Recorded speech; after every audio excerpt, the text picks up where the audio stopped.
ओम शांति। प्रश्नोत्तरी कार्यक्रम में आप सभी का एक बार फिर से स्वागत है और आप सभी के प्रश्नों का उत्तर देने के लिए हमारे साथ हैं आदरणीय आशा दीदी। ओम शांति दीदी। ओम शांति। दीदी, पिछले बार की मुरली में बाबा ने एक बात कही थी दृष्टि से संबंधित, कि दृष्टि से हमें शक्ति लेना देना आना चाहिए और साथ ही साथ दृष्टि के द्वारा महादानी और वरदानी बनना है। दृष्टि का महत्व भी बाबा ने बताया था, तो इसको अगर आप स्पष्ट करें, क्योंकि आज के संदर्भ में बहुत से जो बच्चे बाबा के नए जुड़ते हैं तो वो ऑनलाइन योग करते हैं, तो ऑनलाइन जब योग करते हैं तो भिन्न भिन्न सीन्स दिखाई देते हैं, बाबा की लाइट दिखाई देती है या अलग अलग जो स्क्रीन पे चीज़ें आती हैं, तो वो विजुअलाइजेशन में भी जाते हैं। और कई बार हमने देखा है क्लास में भी सब आंखें बंद करके आराम से बाबा से रूह रेहान कर रहे हैं, योग कर रहे हैं। तो दृष्टि के लिए जो बाबा ने कहा वो क्या है, उसको किस तरीके से हम डेवलप करें? सबसे एक इम्पोर्टेंट डिफरेंस जो योग बाबा ने सिखाया और जो योग हम आज दिन तक करते आए, आज दिन तक हम जो भी योग करते आए आंखें बंद करके करते रहे।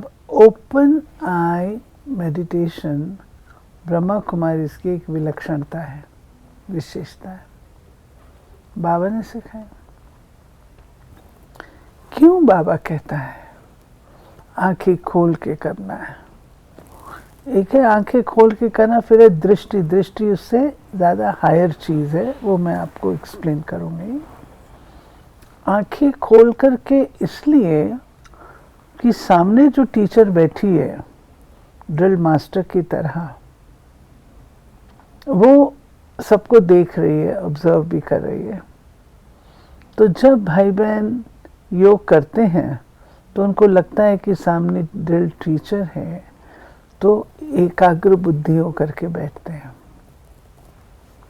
मनसा को स्थिर रखते हैं। एक्सरसाइज कराते हैं टीचर्स, ड्रिल्स कराते हैं, तो उसमें अगर कोई गड़बड़ करता है तो टीचर का अटेंशन जाता है ना। ऐसे जो सामने बैठ के योग कराते हैं ड्रिल टीचर की तरह, वो फिर सबको देखते हैं, दृष्टि देते हैं, तो अटेंशन जाता है। दूसरा, हम सारे दिन के जो भी काम हैं आंखें खोल के करते, बंद करके तो नहीं करते हैं। जब हम सारे काम आंखें खोल करके करते हैं तो हम परमात्मा को याद आंखें बंद करके क्यों करें? तीसरी बात, आंखें खोल करके लोग कहते हैं कि हमें बहुत आनंद आता है। वास्तव में आंखें बंद करके, वास्तव में जब आप आंखें बंद करते हैं आप अपनी दुनिया में चले जाते हैं। लेकिन आनंद तो आता है ना। अपनी दुनिया में चले जाते हैं और आपको पता नहीं लगता आप कहाँ से कहाँ पहुँच जाते हैं, कुछ पता नहीं। आंखें जब खोल के करेंगे तो ये काम नहीं हो सकता है। दीदी, कई बार ड्रिल टीचर भी आंखें बंद करके बैठे होते हैं। वो ठीक नहीं है, वो ठीक नहीं है। ड्रिल टीचर को आंखें खोल करके बैठना चाहिए। वो कोई कारण से बंद कर, लेकिन बंद करके नहीं बैठना चाहिए। उसकी आंखें सदा खुली रहनी चाहिए। फिर कई ड्रिल टीचर्स नीचे देखते रहते हैं, नहीं, वो भी ठीक नहीं है। दृष्टि देनी चाहिए। मैं इस विषय पर आती हूँ। तो आपने देखा होगा जब हम आंख बंद करते हैं तो हमारी मनसा कहाँ की कहाँ दौड़ जाती है, पता नहीं रहती है। जब आंखें खुली हैं तो थोड़ी अटेंशन रहता है, इसलिए आंखें खुली ना। अब है, हम केवल देख नहीं रहे। एक होता है देखना, एक होता है दृष्टि देना। दृष्टि देना ये बड़ी रूहानी चीज है। देवियों को दृष्टि के द्वारा असुरों को मारते देखा है, उनके नैनों से लाइट निकलती है, असुरों को भगाते देखता है नैनों से। और बाबा ने कहा दृष्टि के द्वारा तुम अगले व्यक्ति को क्या चाहिए वो भी समझ सकते हो, उसको बता सकते हो, और दूसरा तुम शक्ति भी दे सकते हो, वरदान भी दे सकते हो। तो जब हम दृष्टि देते हैं उस समय अपनी रूहानी स्थिति में रहते हैं कि मैं आत्मा बाबा से शक्ति लेके इनको दे रही हूँ, मैं दे रही हूँ नहीं, बाबा से ले रही हूँ। एक बात। दूसरी बात, हम एक ही क्लास के विद्यार्थी हैं। तीसरी बात, रूहानी स्टूडेंट हैं। चौथी बात, एक ही परिवार के हैं। पांचवी बात, हम एक दूसरे को सम्मान से देखते हैं, भावी राजकुमार राजकुमारी इसे देखते हैं। यह है जब हम ब्राह्मण आपस में एक दूसरे को मिलते हैं तो दृष्टि देते हैं, लेते हैं, उस समय ये भावना रहती है। और जब कोई आत्मा हमारे सामने आती है, आप टोली देते हैं, आप उनको दृष्टि देते हैं। कभी कभी कोई ऐसी आत्माएं आती हैं जो आपसे कुछ प्राप्त करना चाहती हैं। उस समय जब आप उनको दृष्टि देते हैं तो बाबा कहते हैं वो आपको पता लग जाता है कि रूहानियत में होता है ना, पता लग। कई बार आपने देखा होगा लोग कह भी देते हैं आपको कैसे पता लगा, तो हमें पता कोई किसी ने बताया थोड़ी है, उनकी वाइब्रेशंस जो है वो कैच हो जाते हैं। तो जब हम दृष्टि देते हैं तो उस आत्मा को जो चाहिए वो हम दे पाते हैं। और अगर मानो कोई आत्मा बहुत रो रही है, बहुत परेशान है, बहुत दिक्कत में है, उस समय भी वो आपके सामने आती है, दृष्टि लेती है, आपने उसको शक्ति देनी है। हमने कई बार देखा है आत्माएं आती हैं रोती हुई, बिलखती हुई, उदास, परेशान, परंतु जब उनको दृष्टि देते हैं रोती हुई होती हैं, आप उनको स्नेह की दृष्टि दीजिए, शक्ति की दृष्टि दीजिए, धीरे धीरे धीरे धीरे वो शांत हो जाती है, चुप हो जाती है। तो बाबा ने जो कहा दृष्टि से उनको शक्ति देना, ये शक्ति देना है। और आप जान लेते हैं उनको क्या चाहिए, वो आपके उससे निकलता है। तो दृष्टि का बहुत महत्व है। बाबा कहते दृष्टि ऐसी जो कि कोई भी ऐसी आत्मा आपके सामने टिक न सके। अगर कोई गलत ख्यालात से आता है, कोई ऊट पटांग उससे आता है, आपकी दृष्टि उसको नष्ट कर दे, इतनी पावरफुल हो। आपकी पावन वृत्ति आपकी दृष्टि से झलकती है, जिससे उस व्यक्ति के मन के संकल्प वो बदल जाते हैं। तो हमें रूहानी दृष्टि पर बहुत असर है। आदि में बाबा केवल दृष्टि तो देता था, उस समय ब्रह्मा नहीं था, शिव बाबा था। क्योंकि ब्रह्मा तो इतना अभी प्रवीण हुआ नहीं था, ब्रह्मा तो इतना योगी नहीं हुआ था, लेकिन शिव बाबा उनके नैनों के द्वारा दृष्टि देते थे, आत्माएं उड़ जाती थी। काम था उनका, लेकिन ब्रह्मा को लोगों ने समझ लिया कि ब्रह्मा करता है, नहीं, शिव बाबा था। और बाबा की दृष्टि पावरफुल होती है जो आपको महसूस होती है,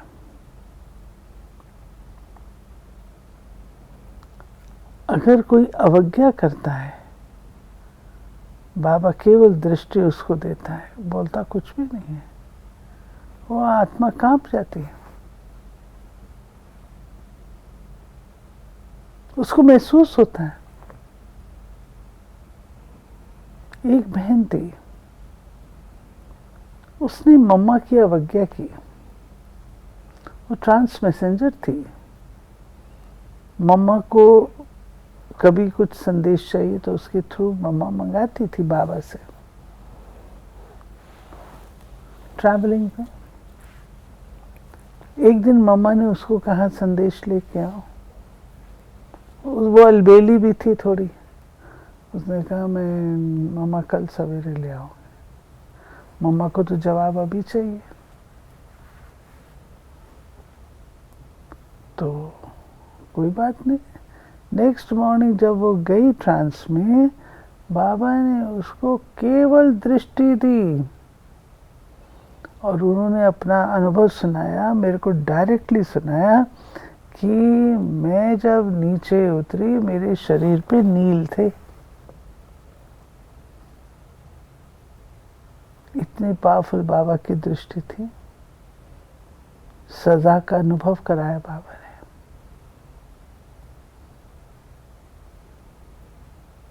तो बाबा की दृष्टि मीठी भी है, लेकिन बाबा धर्मराज भी है।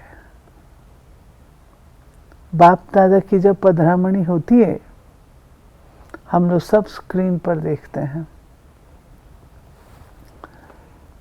पता नहीं आप लोगों का अनुभव है या नहीं,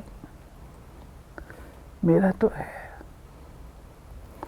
बाबा की दृष्टि जब आप पर पड़ती है तो ऐसा लगता है जैसे एक करंट सारे शरीर में घूम गया हो। बाबा दृष्टि देता है, पिन ड्रॉप साइलेंस होती है। तो जितना जितना हम शक्तिशाली बनते जाते हैं, उतना उतना। अब इससे बोलते हुए मुझे याद आता है, आप बचपन में चले जाइए अपने। माँ जब आपको पार्टी पे लेके गई, किसी के घर लेके गई और आपने शरारत की, तो माँ ने क्या किया था? बोला तो कुछ नहीं था, सिर्फ क्या किया था? आंख से ही बोला था ना। और हम समझ गए थे कि जो हम कर रहे हैं वो ठीक नहीं है। तो दृष्टि तो वो भी थी। तो दृष्टि के द्वारा हम बहुत कुछ कर सकते। बाबा कहते हैं ये नैन आपकी जादू की डब्बियां। सो दीदी, जो आपने बताया बहुत सुंदर रीति से, एक होता है देखना और दृष्टि देना। जो बाबा ने बोला महादान भी आप कर सकते हो, वरदान भी दे सकते हो, आप इसे भी बताएं। और साथ साथ जो अभी जैसे सेंटर्स पर जाते हैं या जो ऑनलाइन भी, ज़्यादातर तो योग ऑनलाइन करते हैं, तो वो किससे दृष्टि लेंगे, किसको देंगे? क्योंकि ऑनलाइन तो कुछ ऐसा आता नहीं है मोस्टली। देखिए, इसमें बाबा का चित्र होता है सामने। हम ऐसा अनुभव करें, शिव बाबा ब्रह्मा के नैनों के द्वारा मुझे दृष्टि दे रहा है, और आपको हर बार की अलग अनुभूति हो सकती है, हो सकती है। अनदर क्वेश्चन इससे रिलेटेड ये है कि बाबा ने हमें ये भी बताया है कि चित्रों का हमें आधार नहीं लेना है। तो अगर मेरे पास चित्र नहीं है और मुझे आधार नहीं लेना, तो सिर्फ बाबा को बिंदु रूप में जब हम याद करते हैं, तो क्या हमें दृष्टि मिलती है, हमारी दृष्टि पावरफुल होती है? देखिए, ये 2 स्टेजेस हैं योग की। एक है सामने कोई व्यक्ति साकारी दुनिया में बैठा, आप उससे ले रहे हैं। दूसरा है अव्यक्त रूप से भी ब्रह्मा, विष्णु, शंकर, सूक्ष्म वतनवासी, तो सूक्ष्म वतन में भी शिव बाबा ब्रह्मा के द्वारा मुझे दृष्टि दे रहा है, ये भी हम अनुभव कर सकते हैं। जिन्होंने ब्रह्मा को नहीं देखा, गुलजार दादी को देखा, तो उनको वो चित्र सामने आएगा, हर्जा नहीं है। जो बिना चित्र बिना उसके वाली बात है, वो तो बहुत ही बढ़िया है, बहुत ही बढ़िया है। निराधार, मैं आत्मा बिंदु, शिव बाबा बिंदु, याद में। उसकी याद से हमारी दृष्टि शक्तिशाली बनेगी। लेकिन जो हम बिंदु उस निराधार रूप से जो बैठे हैं, तो आपने हमें ये जो बताया, एक तो हमें देखना नहीं, दृष्टि लेना और देना है। चाहे हम चित्र से वो अनुभव करें कि शिव बाबा उन नैनों के द्वारा मुझे आत्मा को दृष्टि दे रहे हैं, ये एक स्टेप है। और दूसरा जो आपने बताया निराधार रूप से, लेकिन उस निराधार रूप में हमें आंखें खोल के बैठना है। आंखें खोल के बैठिए, क्योंकि आंखें खोल के जब आप बैठेंगे तो आप थोड़ा सतर्क रहेंगे। आप आंखें बंद करके बैठते हैं ना, तो हम प्रायः देखते हैं लोग नींद में चले जाते हैं, कंट्रोल नहीं रहता, नींद में चले जाते हैं। ऐसा होता है, डॉक्टर्स बताते हैं, थोड़े समय के बाद आप 5-7 सेकंड के लिए आंखें बंद कर लें तो वो आपको आराम देती हैं, ड्राइनेस नहीं रहती है, आराम देती है। परंतु आंखें बंद करके बैठ जाएंगे तो नींद आ जाएगी। यानी कुछ सेकंड्स के लिए आंखें बंद होना इट्स ऑल राइट, लेकिन आंखें बंद करके हम योग ना लगाएं और ये दृष्टि दें। दूसरी दीदी, ये बात भी अभी मन में आती है कि जब हम दृष्टि की बात कर रहे हैं, हम उस नज़र से सबको देखें, तो जो बीकेज है वो तो दृष्टि लेते और देते हैं। और हमने भी अनुभव किया, जो नए नए से होते हैं या जो बीकेज नहीं होते, वो थोड़े अनकंफर्टेबल हो जाते हैं। जैसे उनको टोली दी जा रही होती है और दृष्टि, तो वो थोड़े अनकंफर्टेबल हो जाते हैं, उनको लगता है ये क्या है। उनको पता नहीं है, तो हमको वो फोर्स नहीं करना चाहिए। हमारे पास क्वेश्चन ये आया है कि माइट, और बाबा कहते हैं ना लाइट माइट स्वरूप, तो ऐसे तो पता है ये क्या होता है, लेकिन इसका आपसे आंसर लेना चाहते हैं। आपके गहराई से आप उसे अगर हमें बताएं कि लाइट माइट स्वरूप बनना क्या है। देखिए, लाइट है प्रकाश, लाइट माना ज्ञान। उदाहरण के रूप से मैं आत्मा हूँ, इस बात का मुझे ज्ञान है, ये लाइट है, मुझे नॉलेज मिली।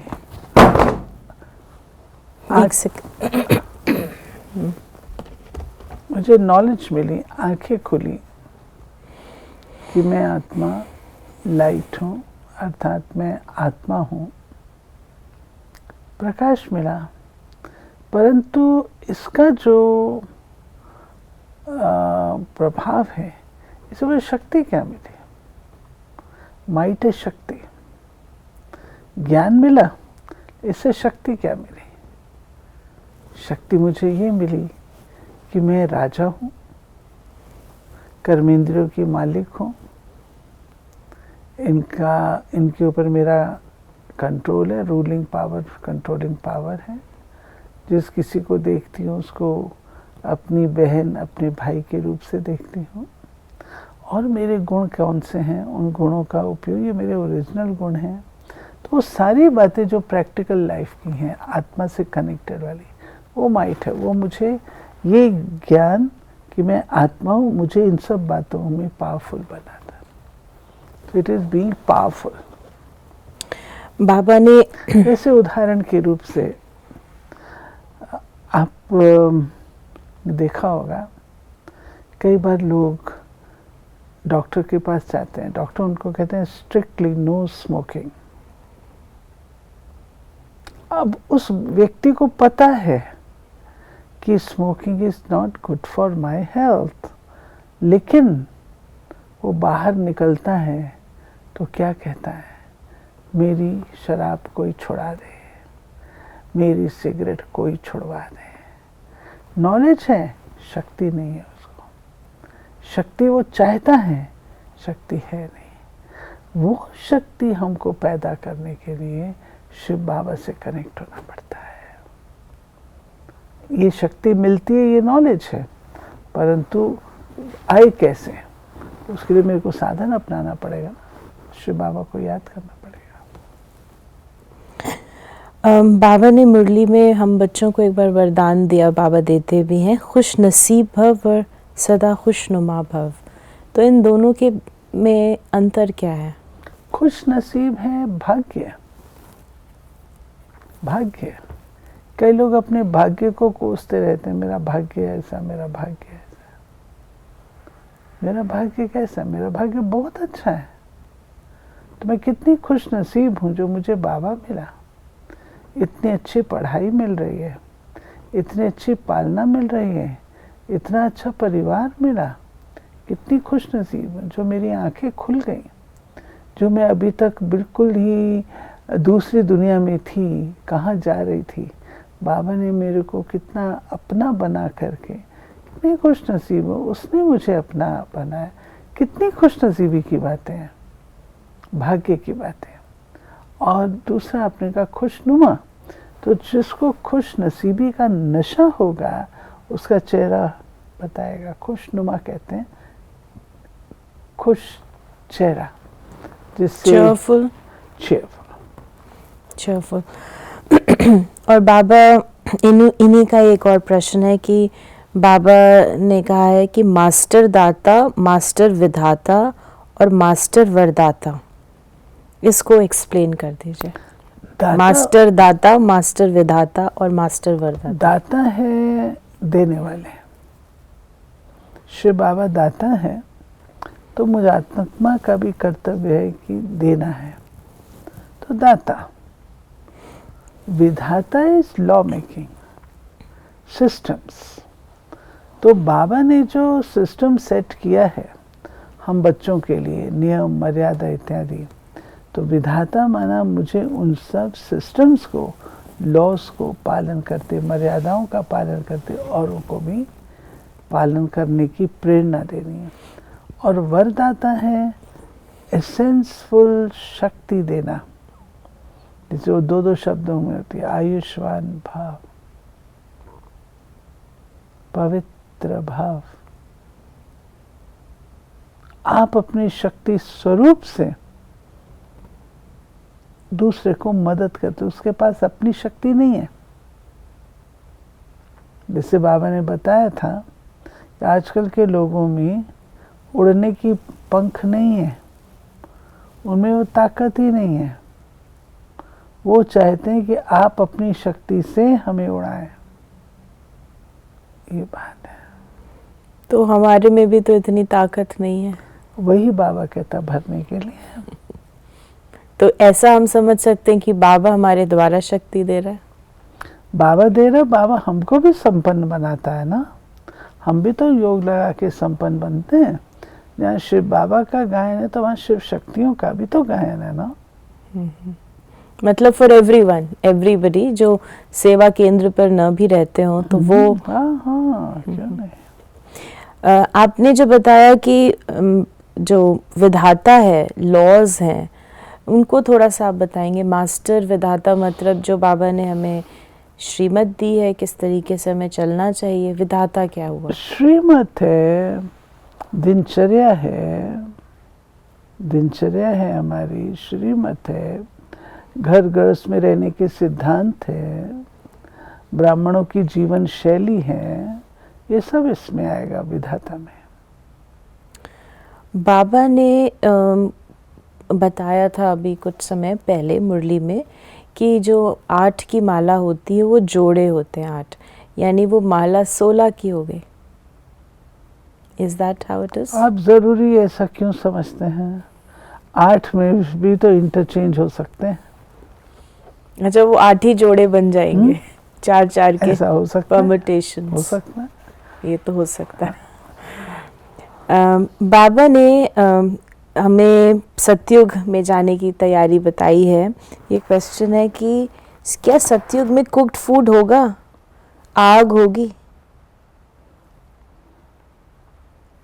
सोलर एनर्जी होगी। बाबा ने सोलर एनर्जी बताया, पकाएंगे क्यों नहीं, ज़रूर पकाएंगे, लेकिन थोड़ा सा पकाएंगे, सोलर से पकाएंगे। यहाँ से हमारे संस्कार के साथ जाएंगे, मतलब यहाँ पर जो बाबा, हम जो हमारे संस्कार हैं, हम अपने दैवी गुण जो धारण करते हैं, वही संस्कार वहाँ इमर्ज होते हैं। क्वेश्चन नहीं है आपसे। नहीं, जो दैवी गुण हम धारण करते हैं, हम अपने संस्कार तो कर्मों से बनाते हैं ना। जब तक हमने गुणों को अपने कर्मों में यूज नहीं किया, तब तक संस्कार कैसे बनेंगे? तो वो भी हम संगम युग पर ही उन गुणों का उपयोग करके अपने दैवी संस्कार बनाते हैं, जो वहाँ पर हमारे इमर्ज हो जाते हैं। बाबा ने बाबा की मुरली में अभी आया था कि जहाँ सहनशीलता होती है, वहाँ तुम्हें असत्यता का प्रयोग नहीं करना पड़ता। असत्यता का प्रयोग नहीं करना पड़ेगा। सहनशील व्यक्ति को असत्यता का प्रयोग नहीं करना पड़ेगा। सहनशीलता का गुण धारण कर लो तो असत्यता, सहनशीलता का गुण धारण कर लो तो असत्यता का सहारा नहीं लेना पड़ेगा। राइट। अगर आप इसको स्पष्ट करें कि असत्यता का सहारा लेना क्या हुआ? असत्यता के बल से लोग पार हो जाते हैं ना। जो सहनशील होता है वो सच्चा व्यक्ति होता है, तब सहन कर रहा है। जो असत्य होता है वो है ही झूठा, तो वो पार हो जाता है ये कह करके मैंने किया ही नहीं। और जिस बेचारे ने किया है वो सच बोल रहा है, हाँ मैंने किया, उसको 4 बात और सुननी पड़ती है। और जो असत्य वाला है उसको तो सुननी नहीं पड़ेगी, क्योंकि वो निकल गया, झूठ बोल के पार हो गया। उसका फिर बाद में हिसाब किताब बाबा देखता है। लेकिन यहाँ पर जो है, जो सच्चा सोना होता है, उसको ही तो तपना पड़ता है ना। काठ की हांडी तो नहीं चढ़ती दोबारा। सच्चे सोने वाला उसको समझना पड़ता है। इसलिए सहनशील होकर के देखिए, अगर मैंने कुछ गलती की है तो मुझे सुनना तो पड़ेगा, सहन तो करना पड़ेगा ना थोड़ा बहुत। इसको हमको सहन भी नहीं कहना चाहिए कि मेरे को इस बात में करेक्शन मिली, दैट्स इट। हम क्यों सोचते हैं मेरे को इतना सहन करना पड़ रहा है? किस बात का सहन करना पड़ रहा है? अगर मैंने कोई मिस्टेक की है तो मेरे बड़े मुझको गाइड तो करेंगे ना, बोलेंगे तो सही ना। ऐसे थोड़ी नहीं बोलेंगे, जरूर बोलेंगे, तो वो सहन करना थोड़ी हुआ। बाबा ने हमें याद की यात्रा जो बताई है, याद की यात्रा में कर्मातीत अवस्था का क्या कनेक्शन है? याद से हम कर्मातीत होते हैं। कर्मातीत हमारी लास्ट की स्टेज है, जो हम याद के बल से प्राप्त करते हैं, और एंड हमारा कर्मातीत पर होता है, जब हम कर्म के हर प्रकार के प्रभाव से न्यारे हैं। कोई कर्म मेरा हिसाब किताब वाला नहीं होता है, हिसाब किताब चुकतों है।